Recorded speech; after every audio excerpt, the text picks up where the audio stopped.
Welcome to the Learning Pines YouTube. We hope this video helps. You start by publishing your place because data stores only work on cloud places. Once done, insert a script into server script service. In that script, require game get service, data store service, and call get data store, Obby save. Next, define a default data table for new players so you know what to load. Finally, hook player added to begin the first load. This is the first actionable step that ties the player to a save key using player.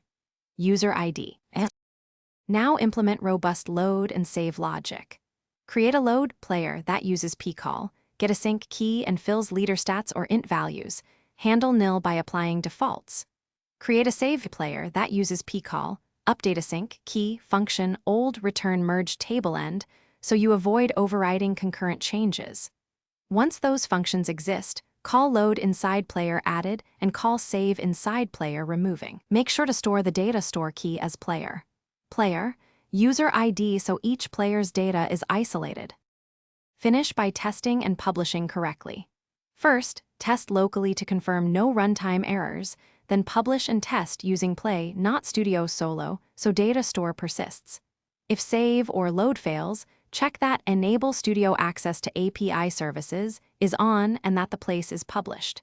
Make sure you log pcall error messages to output so you can see reasons.